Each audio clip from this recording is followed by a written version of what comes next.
Is it chilly out? 'Cause we're in hell.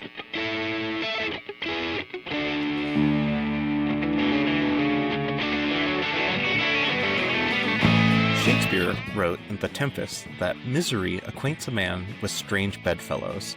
And in these miserable times where freedom of speech is under attack, we find ourselves groggy, hungover, staring bleary-eyed into the faces of some of the strangest bedfellows of all time. So there is a strange turn of events where some conservative political commentators have come out against recent efforts by the Trump administration to curb freedom of speech. They're threatening the broadcast license of some TV networks. They're attempting to prosecute those who criticize Charlie Kirk with hate speech. They're going to try to prosecute lefty NGOs under, it was like RICO charges. But yeah, like, why do you think that, like, some conservatives would be sticking up for the Democrats here? Maybe Not there are their a few usual. with principles. They actually believe in free speech. It's not just a convenient fiction when they're on the outs of the zeitgeist. I think that's probably a big part of it. Like, what do you guys think? Did Charlie Kirk believe in free speech? Probably. Probably. I mean, he talked Yeah. about it a lot. Probably he would object to this, I would guess. And Charlie Kirk talked about free speech all the time, and from what I understood of his work, he put his words in action. He was going around the country debating people.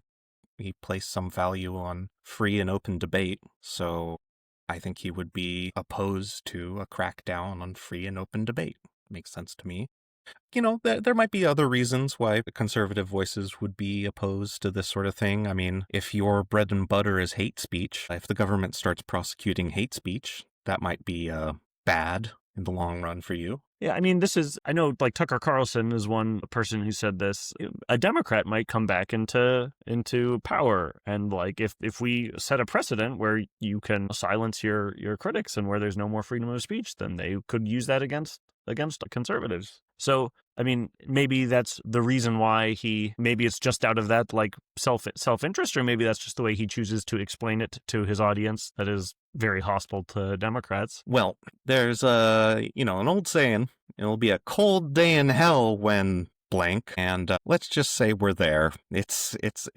We're in hell, it's chilly, and we're gonna do a tier list of how cold hell must be for us to find ourselves agreeing with some conservative voices. This is going to be a credit where credit is due kind of segment. We're going to be lifting up and honoring some people we would ordinarily scorn, and we're going to be ranking them on basically how surprised we are and to be agreeing with them. Slight adjustment here. Instead of our classic S through D, we have the temperature of hell. So absolute 0. This is like the most cold hell must be since we're agreeing with this person.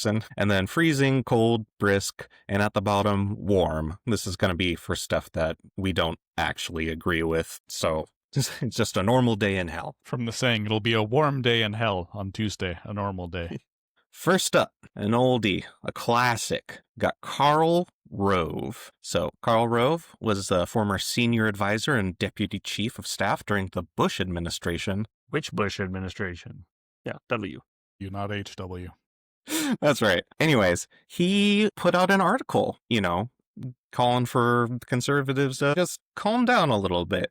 The title of his Wall Street Journal article is "They Didn't Kill Charlie Kirk. It insults his memory to blame political opponents for one man's heinous act." Yeah, I Pretty think, reasonable. yeah, there's been a lot of speculation as to the politics of the Charlie Kirk assassin, but from what I've seen, I think the credible information doesn't point to a conspiracy of people. It seems he was committing impulsive and on his own kind of act. It's nice that we have voices on the other side of the aisle kind of trying to, keep everyone in check with reality. Even if it was him and 10 of his friends, that's different than him and 80 million Americans who voted for Kamala, right? You missed the meeting. We all got together. We elected him as the avatar of political violence for us. I Come did on. miss that meeting. Ixnay on that avatar A. Vitare A. These days, people from Bush's term are practically woke leftists, right? Yeah, Wasn't he these, already these a are the new rhino? Democrats. Right. Let's put it as brisk. It's true that I still generally disagree. I mean, whatever I've heard of him, I tend to disagree with him, but I feel like he probably has criticized Trump. Yeah. Yeah, I think that there's a lot of just Bush era stuff that gets papered over because we're in crazy town right now. He's closer to like establishment Democrats, but I often find myself disagreeing with establishment Democrats. This is Karl Rove. This is for the oldies or the millennials and up. This guy was kind of competing with Dick Cheney for the title of Power Behind the Throne in the Bush years. He was the administration's brain, some called him, which, when it comes to George Bush, this is a dubious honor at best. He was in charge of political strategy for the second term midterms, is one of his accolades I read, which didn't go well, so I don't know what that says about him when this is one of his top achievements. He had a few personal scandals. He leaked a CIA agent's identity, and he fired some federal prosecutors for political reasons. I'm reading over what used to qualify for a scandal. I'm warming up to him, basically, so I'm going to put him in brisk. Next on the list, this handsome mug is Erik Erikson. I did a little bit more research on this guy because I actually didn't know him, but I included him on the list because he had kind of a funny quote. So he's responding to a tweet. It's like a news article, and they're just quoting Pam Bondi. Attorney General Pam Bondi says, "There's free speech and then there's hate speech, and there's no place, especially now, after what happened to Charlie in our society. We will absolutely target you, go after you, if you are targeting anyone with hate speech." And then his quote here is, "Our attorney general is apparently a moron. Quote, there's free speech and then there's hate speech." End quote. No, ma'am, that is not the law. And none of us know this guy, so I'll just kind of go through some of his highlights. I find myself agreeing at the beginning of this one. Erik described Trump as a racist and a fascist, and insisted that I will not vote for Donald Trump ever, and then proceeded to endorse him in the 2020 election and subsequently endorsed him in the 2024 election. Classic. So he's one of those guys. Yes. In 2013, Erikson was criticized by Elle Reeve in The Atlantic for saying that males dominate females in the natural world, and it was only science for men to be the breadwinners in their families. In 2018, he tweeted that foreign aid to Guatemala and blah, blah, blah, blah, blah, a couple countries, would be more effectively spent installing Pinochet types. He added that the U.S. should support Pinochet, the South American dictator. Famous for doing something he's going to advocate here later, when challenged on this proposal, Erikson replied, "I'm hoping for some helicopters in this plan," which is a reference to the death flights in Chile during Pinochet's regime, where they would kidnap opposition people and throw them out of helicopters. Sounds like Karl Rove, honestly. Or he sounds kind of like Dick Cheney, and Dick Cheney is kind of like Karl Rove. So I should feel mention that he's a little different than Karl Rove. He's more on like the Christian side of the conservative divide. He's like a I could tell by faith- those pro-life statements, dude. right, like we should throw people out of helicopters. What would Jesus do? He'd throw people out of helicopters. right. If Jesus had had access to helicopters, Okay, this will give you a taste of like what he talks about most of the time.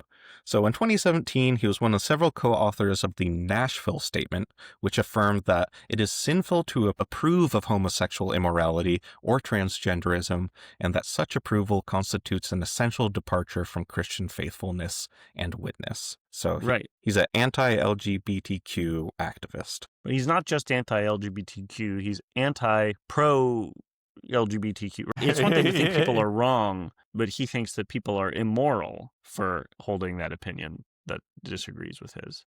Yeah, it's immoral and inherently anti-Christian to sympathize with homosexuals or transgender people. Which makes it all the more surprising and refreshing that he would be like pro First Amendment, right? Because it's like if you think that liberals are immoral, not just like wrong, then you might be more sympathetic to silencing them by force.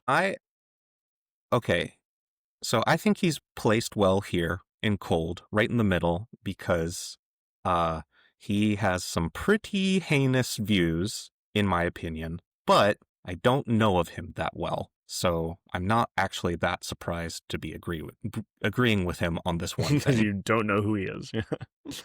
Yeah. Yeah, cold works. All right. Seconded and approved. Next is current Republican Speaker of the House, Mike Johnson. Third What do in we think line of for the presidency. that? Is true. I mean, would you rather have Mike Johnson as president or Trump? Probably Mike Johnson. Johnson. Yeah, Mike Johnson. Yeah. All right. Yeah. What did he say, though? I can't judge how surprised they should be. Look, in America, it's a very important part of our tradition that we do not, this is a conservative principle and certainly an American principle. We do not censor and silence disfavored viewpoints. I must be misremembering that whole Dixie Chick incident then. I like that he thinks of this as a conservative principle. I think it is. I think it's in the Constitution. It's like that should be the basis upon which most of conservative thought is kind of centered around, at least for American politics, right? Like it's in the founding documents of the country. They should be in favor of this thing. So I'm glad that he is. Well, though, I mean, that was a very weak need statement. That was like, it's part of our tradition. It's like, yeah, and the law. Like, it's not just we traditionally, we pardon a turkey on Thanksgiving. Yeah, we traditionally don't silence disfavored views. Like, But we toss so political opponents do. in jail. It is an American tradition, dude. What about like McCarthyism and throwing Eugene Debs in jail? I'm not going to argue with you on that. America's done a lot of this sort of nonsense in the past. But wouldn't we rather that our lawmakers see it as part of our tradition, that they should defend this sort of thing, in addition to actually executing their oath of office, which is to defend the Constitution and try to uphold it? I'm sure Mike Johnson would describe Trump as a non-traditional president. Like, yeah, it's good to have anything that I even remotely agree with and I'm not disgusted by that he says. So, like, good job. You said something that I don't find disgusting, but it was pretty weak. Does that make me feel like he's ready to actually go to bat to defend this? No, that sounded like he. Yeah, go ahead. I think the statement was in defense of like Kimmel. If not Kimmel directly, I think it was like Pam Bondi's statement about like going after hate speech. It was like one of those two. There was like a couple of different like anti-free speech things. So anyway, I'm not impressed. So I put this as brisk. All right. Yeah, I'm down. Next we got Candace Owens. So I'm going to pre-sort this into warm.